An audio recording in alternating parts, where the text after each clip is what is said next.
Chancellor Rishi Sunak being urged to set out an emergency budget to help millions across the UK who face being plunged into poverty and hardship as a result of the living crisis. The SNP MP Alison Thewlis has called on Mr Sunak to help people with rising energy bills with a more generous grant. So what can you do in the meantime to help save money as the cost of living rises?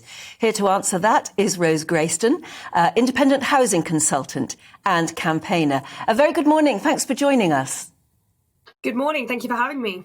What sort of ideas have you got that in the meantime, while we still plead with the politicians to do more, how can we sort of help save those pennies and pounds that are escaping us at the moment? Well, it's important to note that we've got a differential impact of the current cost of living crisis in different parts of the country. So you've got some parts of the country where it's rising rents, rising housing affordability, particularly in the south. That's the big issue. You've got other areas of the country where public transport is very poor and people are really feeling that pinch in their cost of driving. And of course, we're all feeling the pinch on our energy bills, but it's people on pensions and benefits who are really, really feeling the pain right now. So what I'd say is check that you're getting everything that you're entitled to. This is particularly important for older people. Age UK estimates that we've got almost £3 billion a year of benefits aimed at older people on low incomes going unclaimed. We've got over 1 million pensioner households that are missing out on pension credit in particular. That's 2 in 5 of those who are entitled to receive it don't get pension credit. Now, that's a really important one because it acts as a passport benefit so that you can get access to other kinds of help if you need it. So once you've got certain elements of the pension credit, you can get help with your energy bills through the Warm Home Discount Scheme. But if you're not signed up, if you're not getting all the benefits you receive, it's going to be a lot slower to get help when you do really need it. So that's what I'd say to people. Check that you're getting everything that you're entitled to. Help the older people in your life to look at pension credit in particular and make sure you're getting it if you're entitled to it. And of course, the other thing that we can all do is reduce our energy bills by retrofitting our homes. So for very good reason. I think the Chancellor Rishi Sunak's suggestion of cutting VAT for solar panels and other renewable sort of ways of heating and providing fuel for our homes, that got fairly short thrift in the budget, and I completely understand why.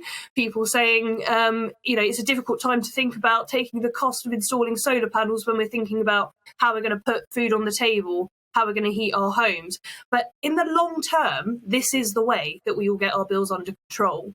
It's by making sure that our homes are fit for purpose. Rose, the problem is with that we are, again, it's very easy to venture into the medium to long term, isn't it? And although, you're quite right, it needs to be addressed. But the problem is now, and those people, you mentioned pensioners and what they can do and moving forward with that. But it's those people on benefits as well, those people who are really struggling to heat or eat at the moment, and they can't have long-term plans for any of this, can they? They've just got to look at what they can do day to day.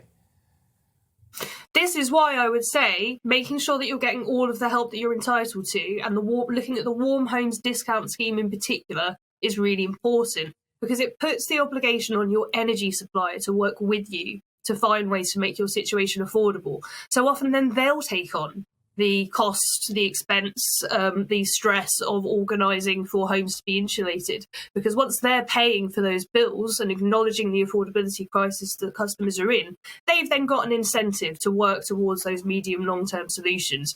But absolutely, we're not going to be able to get all our homes completely energy tight in the next couple of weeks and months, are we? But there are small improvements that we can make along the way, and it all adds up to reducing bills. Rose, actually, just before we go, or you go, sorry, you say you've got to make sure you're getting all of the benefits or all of the pluses that you can. How do you do that?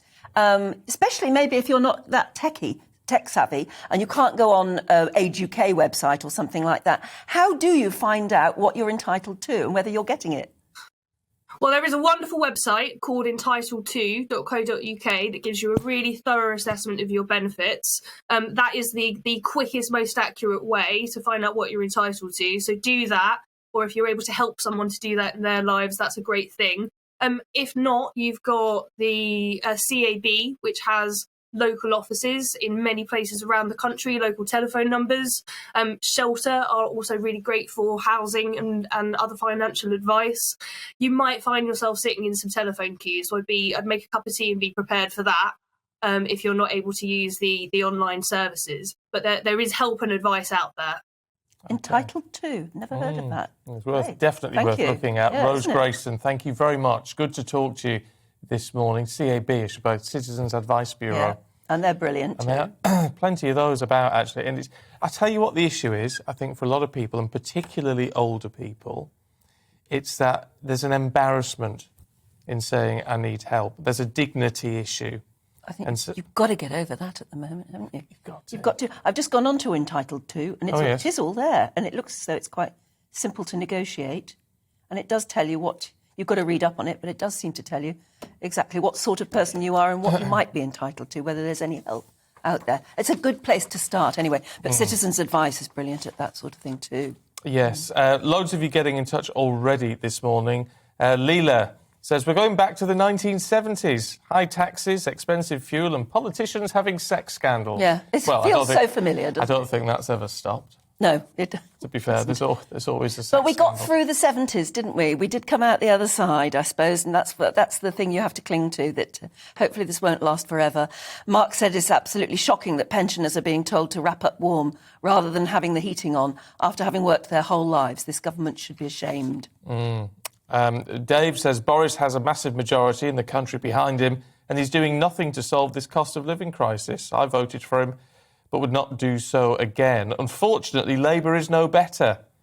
We need a new party. It does feel like time for one, doesn't it? It's new parties, though. I don't know. You just need somebody who can speak to the problem properly, but not just come out with. But it's that whole thing. I do think we have this approach where we think, well, there's got to be an answer. Maybe sometimes there just isn't. I don't know. It just feels to me that it's wrong that this has all happened at once.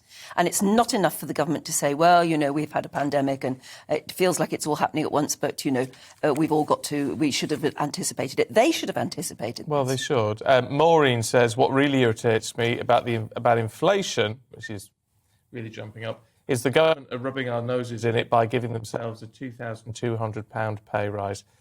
I understand that more. To be fair, though, MPs no longer, thankfully, decide themselves. They don't decide themselves. They are told their money. Yeah. Well, yes, but if you would give my argument with this, and I say, Maureen, I get your point, I do. But if someone says, if the boss turns around and says, I'm going to give you a pay rise, I'm going to give you a £2,000 pay rise, even though you haven't asked for one, and do you then turn around and say, well, I'm not going to accept it, or I'm going to give that money away?